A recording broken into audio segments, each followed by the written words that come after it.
Do you remember the last time you saw an innocent person treated like a criminal, simply because they didn't look like they belonged there?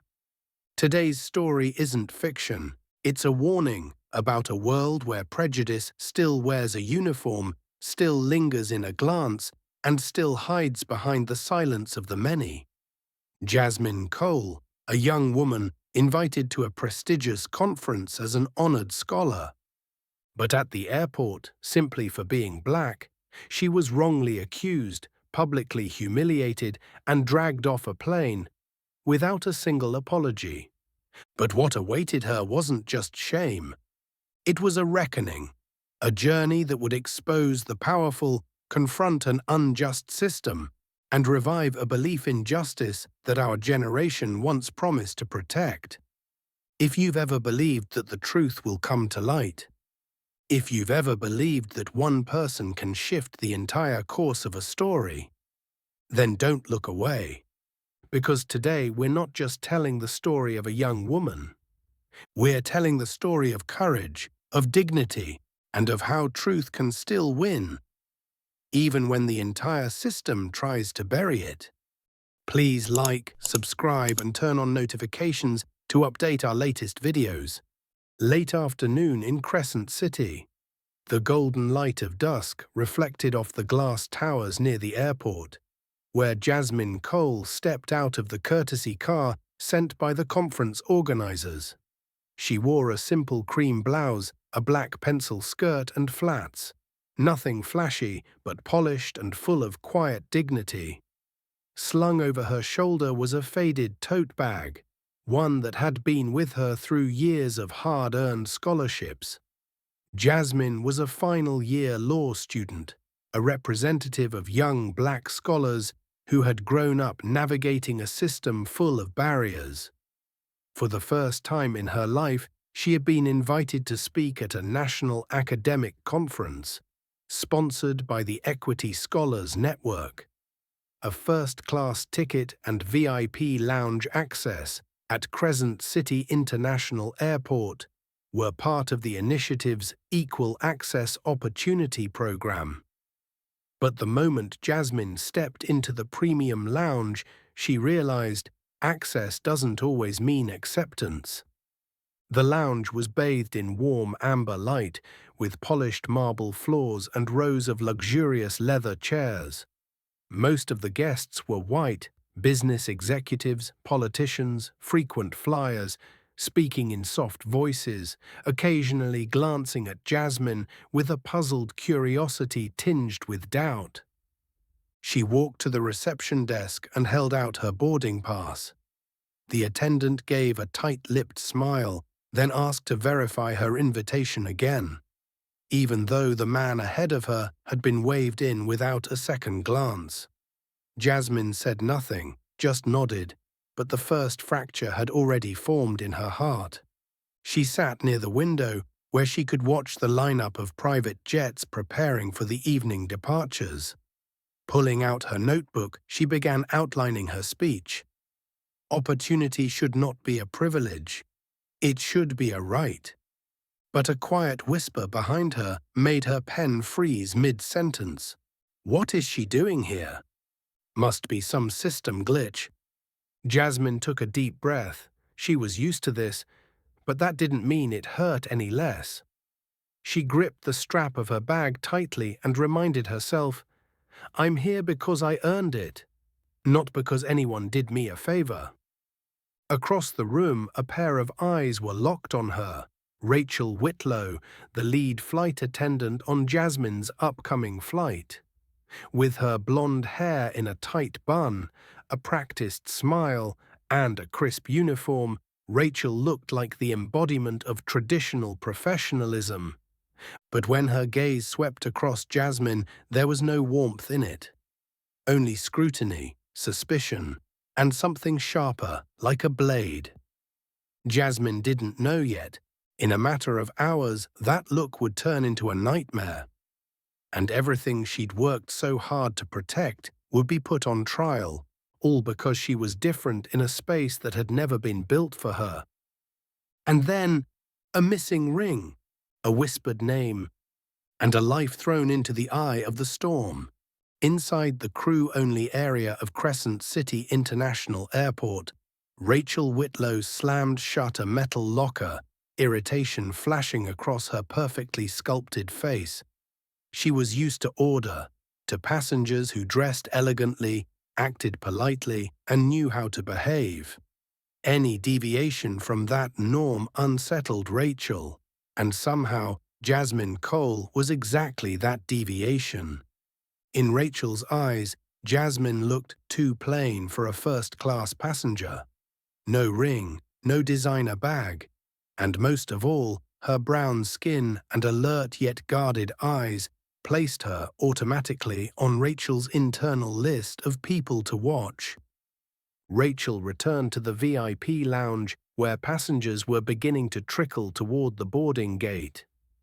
She scanned the room again, her gaze stopping at Jasmine, still seated, scribbling in her notebook. She wasn't doing anything wrong, but to Rachel, she appeared too calm in a space that, in her mind, demanded a demeanor of belonging. Rachel passed by the service counter, nodding slightly at a nearby security guard, a gesture that meant nothing specific, yet was anything but accidental. Then she circled back to the refreshment area, intending to take off her ring before washing her hands, a white gold ring set with a ruby, her mother's heirloom. But it was gone. The small drawer where Rachel always kept the ring was ajar. Empty. She froze for a few seconds, her eyes darting, a flash of panic. Then, as if a chain of thoughts rushed in all at once, Rachel clenched her jaw. Jasmine. Rachel took a deep breath, but she didn't panic. On the contrary, she straightened her uniform, buttoned her sleeve, and walked calmly toward the security officer. Her voice was steady, low, and cold. "I've just lost a very valuable family heirloom. Can you assist me in checking the lounge area?" "Do you want us to close off the lounge, Ms. Whitlow?" "Not yet, but I'll report it as soon as we're airborne. The person I'm concerned about is still here." Rachel's eyes drifted back to Jasmine, who was now gathering her things and preparing to head to the gate. No evidence, no direct accusation. But Rachel had made up her mind. Proof wasn't necessary when you were sure you were right. And Jasmine, still unaware, had no idea her every move was now being watched, dissected, interpreted, as a silent accusation. Even though the missing ring wasn't in her bag, the weight of it was already pressed against her back. Like a verdict written before the trial even began. The plane was preparing for takeoff, and prejudice had already accelerated before leaving the ground. Flight 947 of North Star Airlines lifted off the runway at 2:32 p.m., cutting through the dense cloud cover above Crescent City. Inside the first-class cabin, Jasmine Cole sat by the window, her hand gently gripping the worn strap of her faded grey canvas tote. She closed her eyes for a few seconds, trying to steady her mind. Her keynote at the Equity Scholars Network conference was just hours away, and she needed to stay composed. But the calm didn't last long. Roughly 15 minutes after the plane reached cruising altitude, the seatbelt sign dimmed. Passengers began requesting drinks, flipping through magazines, tapping open iPads. Jasmine was still reviewing her notes when a cold voice sliced through the aisle. "Ladies and gentlemen." Rachel Whitlow, in a perfectly pressed uniform, standing tall like a figure from a flight attendant manual, was now 2 rows from Jasmine. Her voice was elevated, deliberately clear enough for the entire cabin to hear. "Has anyone seen a white gold ring with a ruby stone? It's a family heirloom, and it went missing just before boarding from the VIP lounge." Silence fell. A few passengers exchanged looks. A middle-aged white man muttered knowingly, "These days, anything can disappear." Rachel continued, this time locking her gaze on Jasmine. "I distinctly remember wearing it when I left the lounge. And you—" She took a step forward, stopping beside Jasmine's seat. "You were the last person near the refreshment counter, weren't you?" Jasmine looked up, stunned. "Me? I was just sitting there, taking notes." Rachel cut her off, smiling, though there was nothing kind about the expression. "I'm not accusing you, I'm simply asking. If you happen to come across the ring, now would be a good time to return it, before we land." A heavy, uneasy stillness settled over the first-class cabin. A blonde woman nearby whispered to her companion, "I noticed her from the start. That backpack, those student clothes, she doesn't belong in this section." A stifled laugh, a sidelong glance, and just like that, a silent boundary began to form, separating Jasmine from everyone else. She tried to steady her breath. "I didn't see any ring. I'm here for an academic conference. I haven't taken anything." Rachel nodded slowly, as if she'd anticipated that answer. "Understood. We'll conduct a check once we land. I suggest you cooperate." With that, she turned and walked away, leaving Jasmine with her heart pounding and a cold dread crawling up her spine. From that moment on, Jasmine no longer felt like she was in first class. She was sitting in a cage made of polished leather, walnut veneer, and the unspoken weight of judgment. Somewhere above the clouds, an accusation without evidence, a trial without due process, had already begun. All it took was a glance. And the color of her skin. As the plane touched down at Crescent City International Airport, Jasmine remained in her seat, hands tightly interlaced in her lap. Around her, other passengers began standing to retrieve their luggage. Their eyes brushed past her. Some avoided her gaze, some examined her, and others seemed to be waiting for a final scene. And it came, faster than she expected. The moment the cabin doors opened, 2 uniformed police officers appeared. Leading them was a tall man with close-cropped hair, an unreadable expression, and the crisp uniform of the Crescent City Police Department. His name tag read, Officer Mark Whitlow. Rachel stepped out from the cabin and whispered something into Mark's ear. He nodded as if he had been briefed well in advance. Without asking for Jasmine's name or inviting her to speak privately, Mark walked straight up to her and issued a firm, cold order. "Stand up, you're coming with us for questioning." Jasmine froze. "I haven't done anything wrong. I don't even know what this is about." "We have reason to believe you're in possession of a missing item, a valuable one," Mark replied, his eyes steady and unmoved. He didn't check her bag. He didn't ask a single question. To him, his wife's word was all the evidence he needed. Around them, passengers began whispering. An older woman shook her head and muttered, "Knew it. That girl didn't seem right from the start." A young white man chuckled dryly. Another one playing the victim card. "Guess she finally got caught." No one intervened. No one asked for a reason. No one demanded proof. Jasmine was led down the aisle of first class, between rows of polished seats filled with the so-called successful, all quietly observing a familiar performance, a black woman being escorted away.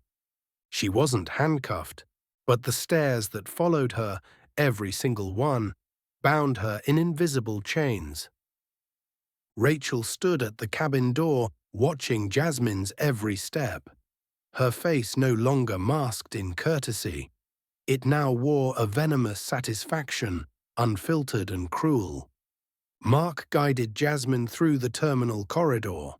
A few people recognized her, perhaps from her podcast interviews or student spotlights, but none dared speak up. And in that moment, Jasmine understood something she had always suspected. Not everyone is a perpetrator. But silence is prejudice's strongest accomplice. This time, prejudice didn't come wearing a hood. It wore a badge. It walked under the shield of reasonable suspicion. And it was emboldened by something far more dangerous than assumption: a calculated partnership between a uniform and a wedding band. The Crescent City Police Station sat tucked behind leafy boulevards, but inside it felt more like a bunker, cold, bare, and suffocating. Jasmine sat alone in the interrogation room, her hands resting atop a freezing metal table, eyes fixed on the two-way mirror in front of her, knowing someone was behind it, watching, measuring every breath she took. She had been there for nearly an hour. No lawyer, no phone call, just a single plastic water bottle in the center of the table and a silent red blink from the surveillance camera overhead. Finally, the door opened. Officer Mark Whitlow stepped in, this time without the polite pretense. He didn't sit right away, just stood behind her, letting the weight of silence press down like a boulder. Full name? He didn't bother with a greeting. Jasmine Cole. Occupation? Graduate student. I was invited as a speaker at the Equity Scholars Network conference. Mark sat down across from her. His tone shifted from procedural to condescending. Flying first class, drinking champagne. Must be nice. What did you do to deserve that kind of attention? Jasmine met his gaze directly. I was selected for my merit, not by favors. Mark glanced down and opened a folder. And what about Logan West High School, March 2013? Jasmine's heart stilled. You mean when I was misunderstood for forgetting to return a library book? The record says dishonest behavior. Mark emphasized each syllable. I suppose you're used to that by now, hiding, dodging, slipping through. Jasmine clenched her fists. I'm not a thief, and I was 16. Mark leaned back in his chair, studying her like luggage under a scanner. People like you. They know how to work the system. Good at performing, aren't you? The room grew dense, as if the air itself had thinned.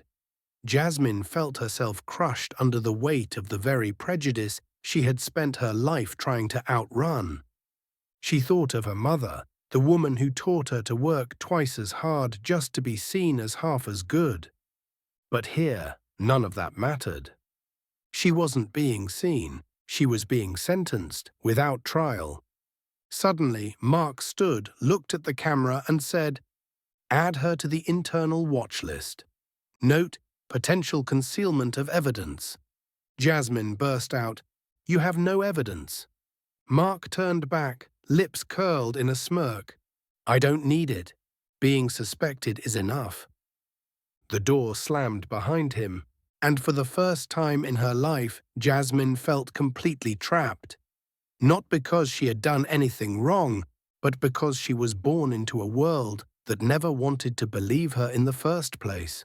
Outside the interrogation room, the fluorescent-lit corridors of the Crescent City Police Department felt distant and detached, like echoes from another world. Footsteps echoed faintly, but at the far end of the hallway, a door opened. Miles Bennett, an independent investigator called in to assist with recent internal misconduct complaints, entered the station with a serious, quiet demeanor.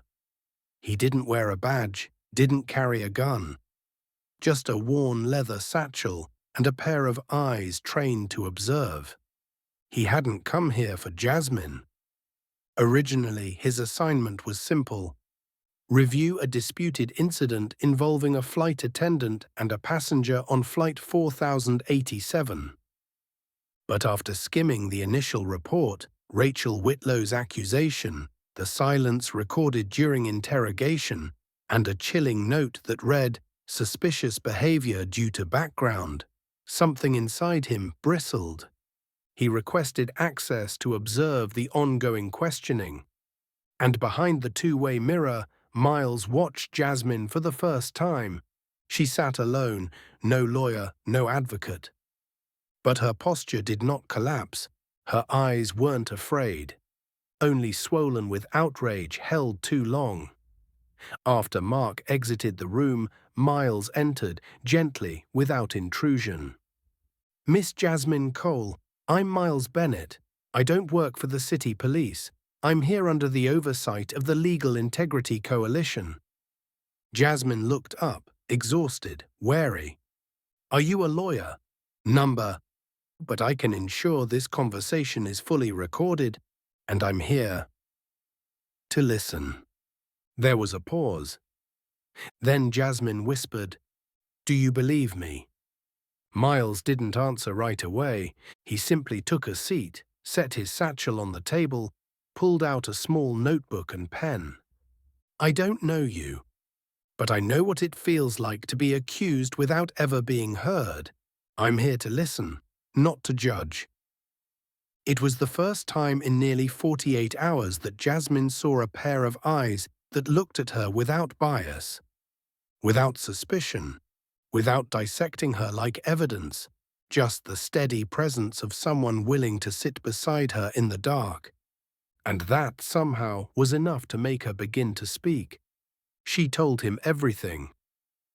About the invitation from the Equity Scholars Network, the look of disdain in the VIP lounge, the terror of being interrogated in front of an entire cabin, and how a single ring and a skin color could turn the whole world into a courtroom with no judge, no jury, no defense. Miles listened. He didn't interrupt. He didn't take frantic notes like a cold bureaucrat. He just nodded occasionally, then asked, "Do you remember anyone who could verify your location in the lounge?" Number I was sitting alone. No one I knew. "Did you leave the area at any point while you waited?" Number I didn't dare to. I knew if I made a wrong move, someone would assume I was doing something wrong. Miles exhaled, not in surprise but in weary recognition. He'd heard that story too many times, from people the system never considered worth believing. He closed his notebook. "I need to review the surveillance footage. That's where I'll start." Jasmine looked at him, no longer hopeful, not begging, just thinking silently, "If this is the only person willing to listen, I'll tell it all, and let the truth take over from there." In a world where far too many choose silence, one man had chosen to listen in the dark. And sometimes one voice like that is enough to start changing the system. The Crescent City Police Department was eerily quiet at night. Dim lights cast long shadows over the narrow hallways. A few tired officers shuffled down the corridors, finishing up paperwork on late shifts. But on the third floor, in a small office tucked behind frosted glass, Miles Bennett was poring over data. The kind of data he believed held the key to something much bigger. He had requested access to the internal complaint systems from both the airport and the airline, specifically any incident involving Rachel Whitlow in the past 5 years. The administrative staff hesitated, but under the authority of the state's Legal Oversight Division, they complied. And there it was, the third entry in a file labeled "Closed Prematurely."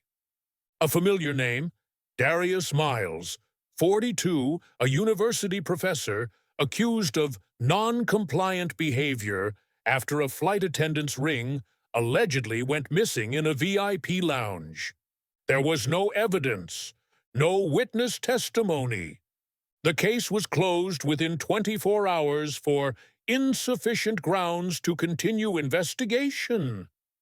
But what chilled Miles to the core was this: Rachel Whitlow was the sole complainant. There had been no camera review, no inventory report, no physical evidence examined, no follow-up, because the accused was a black man traveling alone, wearing jeans and carrying a canvas backpack. It was all too familiar.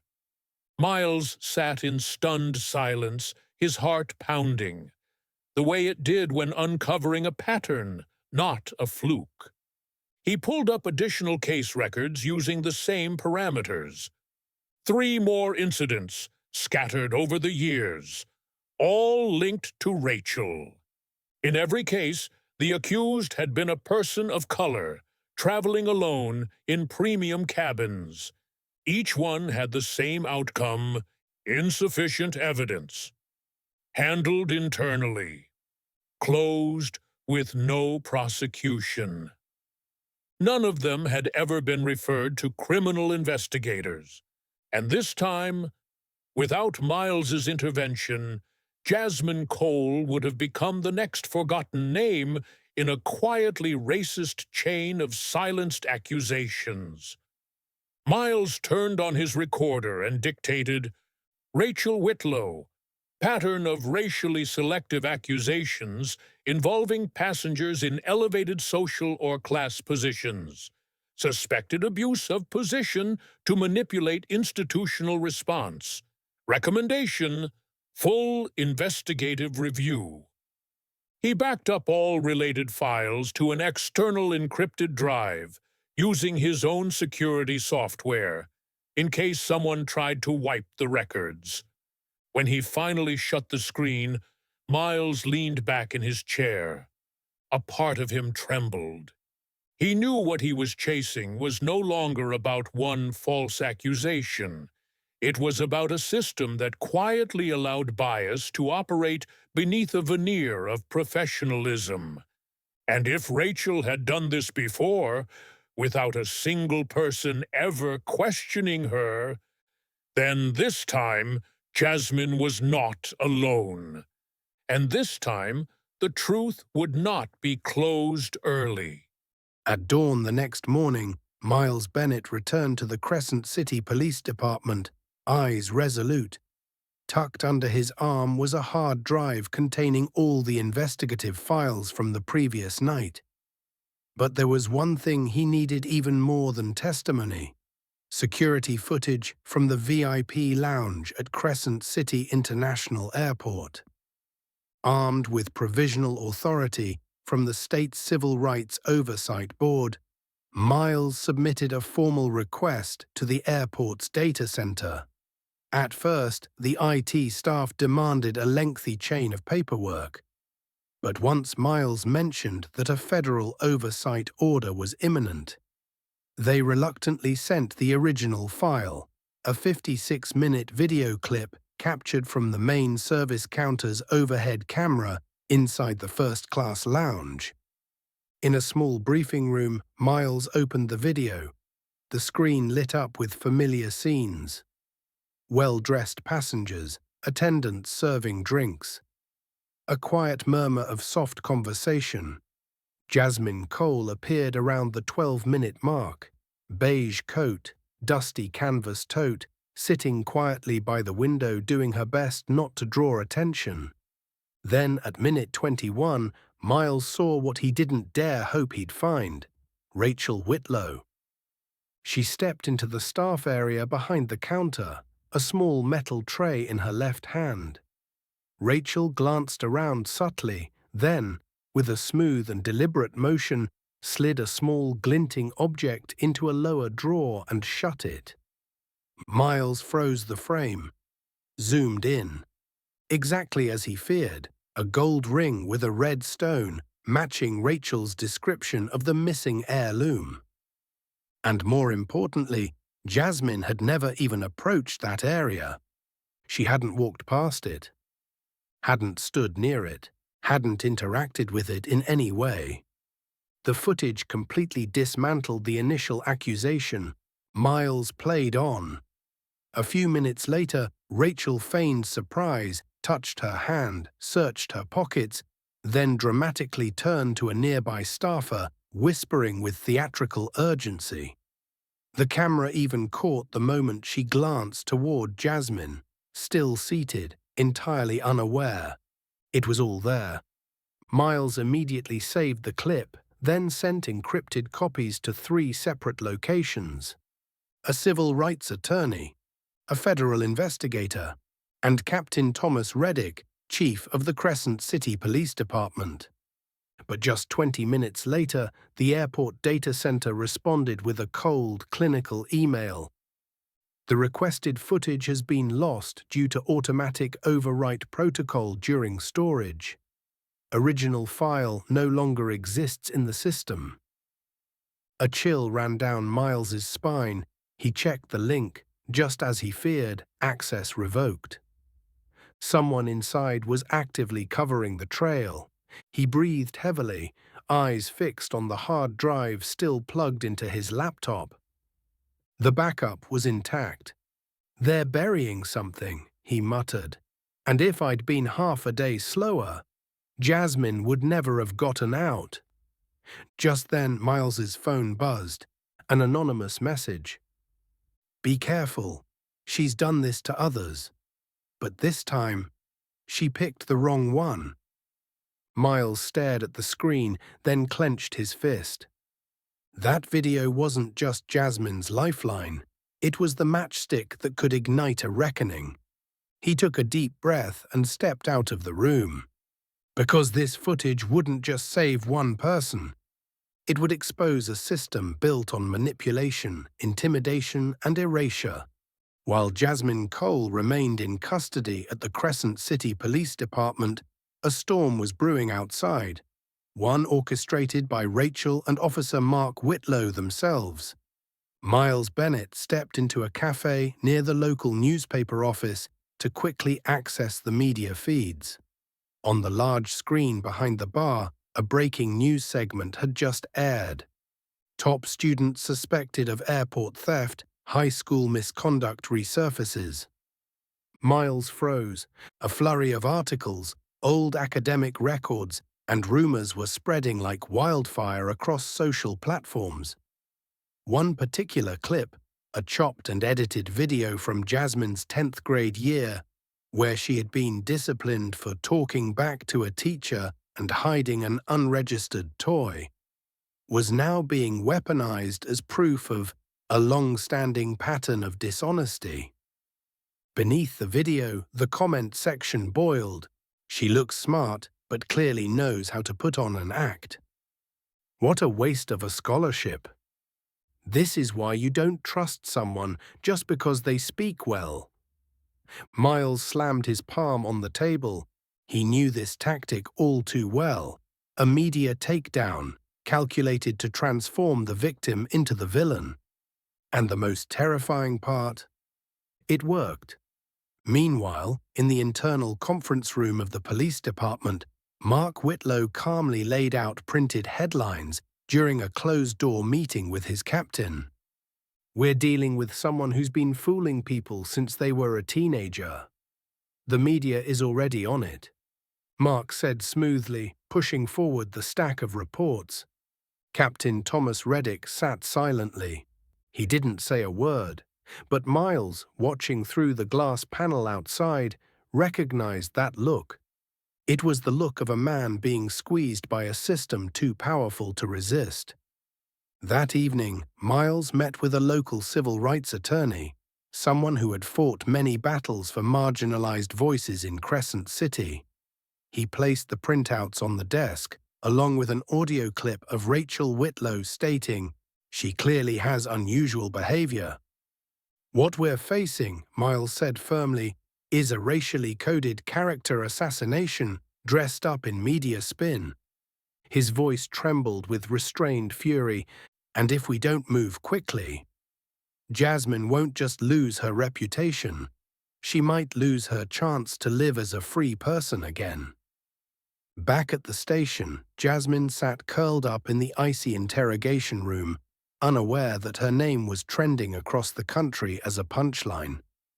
She didn't know about the viral videos or the debates on morning news panels. All she knew was this: silence, when stretched too long, can kill a truth. And in that moment, she couldn't yet know. Miles Bennett was risking his entire career to defend it.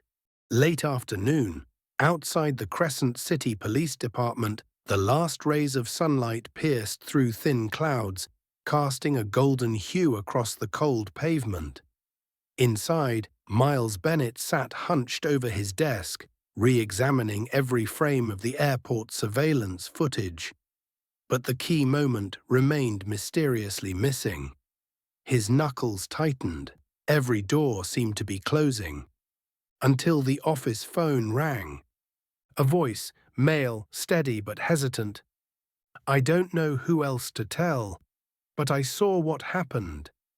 And I can't sleep if I keep it to myself." He didn't leave his name, just a time, 7 p.m., and a meeting spot, an old church on the outskirts of town. Miles arrived just before sundown. The man was already there, standing beneath the archway, tall, dressed in a grey suit. Salt and pepper hair, a weathered face and sharp eyes dulled by fatigue. He extended his hand. "Gregory Langford. I was in the VIP lounge that day. I saw it all." Miles froze. Gregory Langford wasn't just anyone. He was the founder of Langford Textiles, a southern business magnate once featured on the regional cover of Forbes. Gregory began recounting the events, his gaze fixed on the cold wooden pews. "I was reading the paper when I saw Ms. Rachel Whitlow slip something off her wrist. I recognized it immediately. A ring. Then I watched her tuck it discreetly into her coat pocket. A few minutes later, she started raising a commotion about it, going missing. I thought I must have misread the moment, until I saw that young black girl, Jasmine, being pulled aside." Miles stared at him, stunned. "Why now?" he asked gently. Gregory sighed, the weight of his silence heavy on his shoulders. "Because I used to believe the system would correct itself. But then I saw her face on the news, branded a thief on national television, and I realized I couldn't stay quiet anymore." Miles carefully recorded the testimony, obtained a signed statement, then looked Gregory in the eye. "You understand that your words could change everything?" Gregory nodded slowly, his voice distant. "I don't know if truth still holds value these days, but I do know this.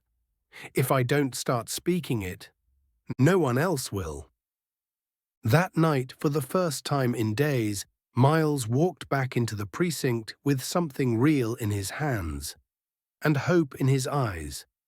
He crossed the dim hallway and opened the interrogation room, where Jasmine sat alone, eyes hollow from exhaustion. He placed a copy of Gregory Langford's sworn testimony on the table in front of her.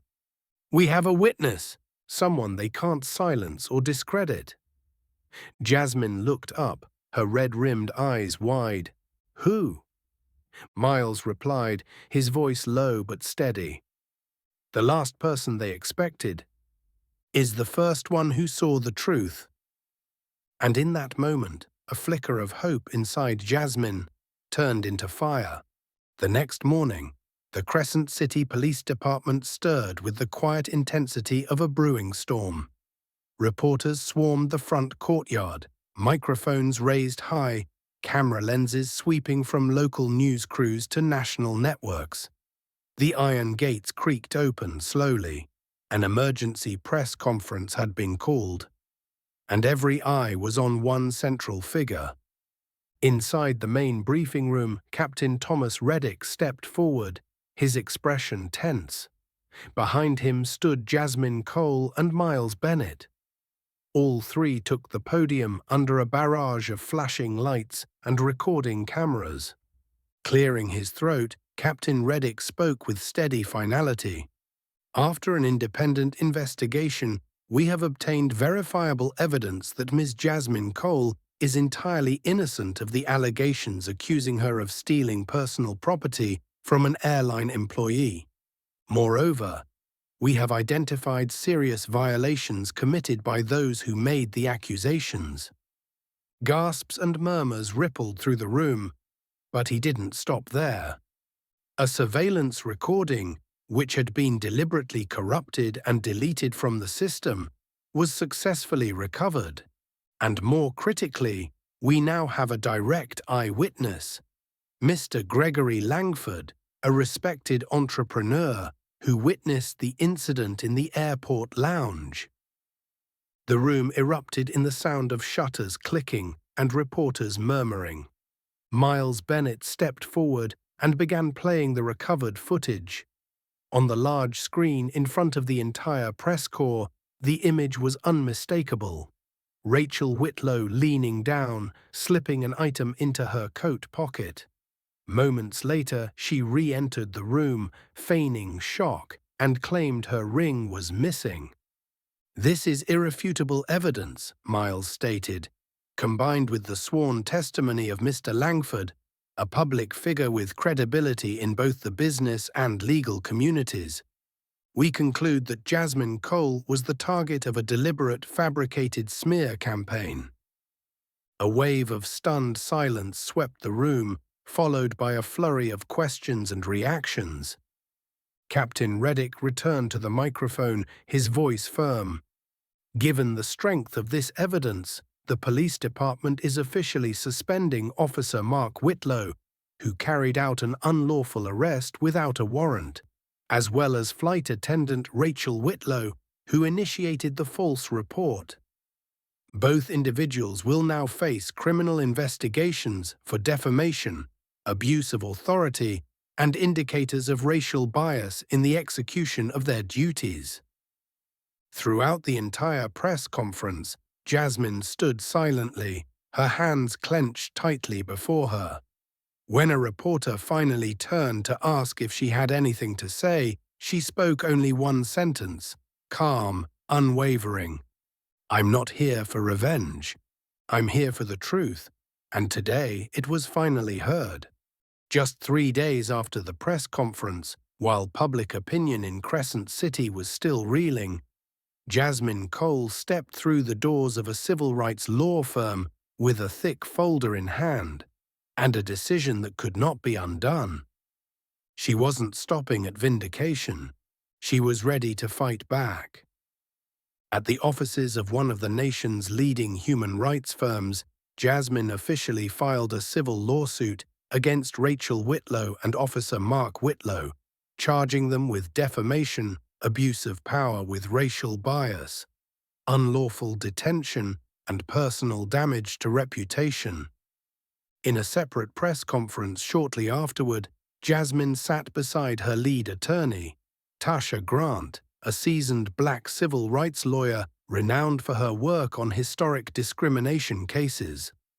Facing a wall of microphones, Tasha stated, "My client was not only publicly humiliated and illegally detained without access to counsel, but she was targeted in a blatant smear campaign. All because of her race and perceived social status." Jasmine didn't read from her prepared remarks. Instead, she spoke calmly, clearly, and with unwavering resolve. "I used to think that proving my innocence would be enough, but it's not. If I stay silent, then the next person, maybe my daughter, my niece, or anyone who looks like me, will be treated like a criminal just for existing in spaces people say we don't belong." Meanwhile, Rachel and Mark Whitlow, now officially suspended, avoided the media. Their legal team responded swiftly, dismissing the lawsuit as a media stunt and an unfair personal attack. But public pressure was mounting, too strong to contain. At the same time, Equity Scholars Network, the organization that had sponsored Jasmine's trip to New York, publicly voiced its support. Not only that, they partnered with Jasmine to launch a national campaign aimed at raising awareness of racial discrimination in airports, public spaces, and the airline service industry.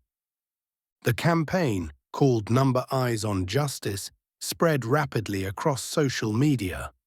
Thousands began sharing their own stories, being randomly selected for extra screening, being suspected based on clothing or skin tone, being judged before they ever spoke a word. What began as an isolated incident, Jasmine turned into a movement. She transformed silence into action, pain into power, and this time she wasn't speaking for herself alone. She was speaking for millions who had been silenced by a world that refused to see them. An early autumn afternoon in Crescent City. Soft sunlight filtered through the wide glass panels of a modest building tucked in the Eastwood Community District, a part of town long forgotten by city budgets and public attention. Inside, a diverse group gathered around an old wooden table. At the head of it sat Jasmine Cole and Miles Bennett. Pathlight Collective, the name of the newly formed organization, had officially come to life. From a young woman falsely accused and an investigator once warned for being too involved, Jasmine and Miles had become co-founders of a movement now gaining national attention. But unlike most headline-grabbing initiatives, Pathlight wasn't built on big grants or PR campaigns. It started in a borrowed room with folding chairs and a single shared belief that those who were once told their voices didn't matter deserved to be heard. The group's first meeting brought together more than 30 people, most of them survivors or relatives of individuals who had been wrongfully detained, publicly humiliated, or targeted by the very systems meant to protect them. Miles presented the initial operational model, free legal consultation for suspected discrimination cases, a citizen report verification center for collecting and confirming misconduct claims, the Witness Ally program, pairing survivors of prejudice with those currently experiencing it, workshops titled Understand, Don't Undermine, designed for public servants, airport staff, and community policing units. Jasmine, dressed in a simple navy blue suit, stood to soft applause from the small room. Pathlight means a light that shows the way, but we're not the light. We're just the people holding flashlights, shining them into corners the system wants to keep hidden, and we won't turn them off until everything is brought to light. From local schools to community centers, from town halls to viral social campaigns, Pathlight Collective spread quickly. Media outlets began covering their work, but Jasmine always emphasized, "We're not building a brand, we're building change." 1 week later, the organization received an anonymous email from a group of airport staff, attaching internal documents that revealed a system of flagging black passengers using coded markers on tickets. Miles and Jasmine exchanged a look. They both knew the next battle was already on the horizon. Pathlight was never just an organization. It was a reaction, a reckoning, a declaration that when one falsely accused voice dares to rise, thousands more will no longer bow their heads. That morning, Crescent City Courthouse was packed to the brim. Journalists lined the front steps, cameras raised and aimed at the entrance, as if waiting for a historic reckoning. And in many ways it was. The civil case of Jasmine Cole versus Rachel Whitlow and Officer Mark Whitlow was not just about damages. It was a trial of conscience, of power, and of how America treats those the system has never truly embraced. Inside the courtroom, the atmosphere was so heavy that even the smallest sounds felt intrusive. Jasmine sat at the plaintiff's table, back straight, eyes steady. Across from her, Rachel wore an ivory-white suit, her once sharp gaze now dulled. Mark avoided all eye contact, fatigue etched deeply into his face. After 3 weeks of testimony, including direct witness statements from Gregory Langford, surveillance footage from the airport lounge, and a damning leaked audio recording between Rachel and Mark, the jury took less than 3 hours to reach their verdict. Guilty.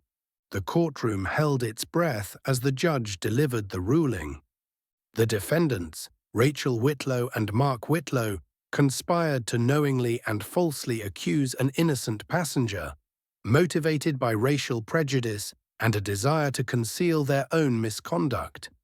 Their actions represent a grave breach of professional ethics and inflicted significant harm to the dignity and well-being of the victim. The sentence was handed down. Rachel was permanently banned from working in the aviation industry. Officer Mark was dismissed from the police force and stripped of all retirement benefits. Both were ordered to pay damages for defamation, financial loss, and emotional distress, and face possible criminal investigation should further evidence surface. During the final hearing, Rachel unexpectedly stood and addressed the court. "I didn't hate her. I thought she was someone who knew how to use weakness to earn sympathy. And I was wrong." Jasmine rose, her voice calm, her gaze unwavering. "Number, you weren't wrong for thinking I was strong. You were wrong for thinking someone like me wasn't allowed to be. I didn't use pity. I stood up because I'm tired of bowing down." The courtroom fell silent. The judge nodded ever so slightly. Her words echoed not only for the defendants, but for a society still struggling to listen with integrity. As Jasmine exited the courthouse, reporters swarmed, shouting questions. She paused for just a moment and said, "I didn't win. Truth won. And I hope next time, truth won't have to fight so hard just to be heard." She stepped through the glass doors. A breeze caught the hem of her coat. And behind her, those once falsely accused, once silenced, stood up and nodded. Because one woman dared to go first, and left behind a lesson that will not be forgotten. Exactly 6 months after the trial, the United Nations Assembly Hall in Geneva shimmered with light, filled to capacity with delegates from over 100 countries. Projected across the massive screen behind the stage were the words, "Global Policy Summit, Justice and Inclusion in the Public Sphere." And beneath it, keynote speaker, Jasmine Cole, Pathlight Collective. Once a name publicly shamed by media, today Jasmine stood there, not as a survivor, but as a spark-bearer. She stepped out from behind the curtains, wearing a simple sapphire blue dress. Pausing at the podium, applause erupted throughout the chamber. She lifted her hand gently, signaling for silence. Her voice rang out, low, steady, resolute. "I was once accused of theft because I sat in a space that some believed didn't belong to people like me. I was once escorted through an airport under hundreds of cold stares, as if I had shattered. But the truth is, I didn't break. I was forged." Below, ambassadors nodded, a few wiped tears from their eyes. Jasmine spoke of founding Pathlight Collective, the organization she and Miles Bennett launched to aid victims of systemic bias and media-fueled injustice. She spoke of over 200 cases that had received legal guidance in the first 3 months alone, of court decisions being overturned, of people reclaiming their voices. Then she made her main announcement. "I am honored to accept the invitation from the Fair World Alliance to serve as senior advisor for their global campaign to reform public service systems. Starting today, we will build an international framework to monitor, respond to, and change discriminatory behavior in law enforcement and public service sectors."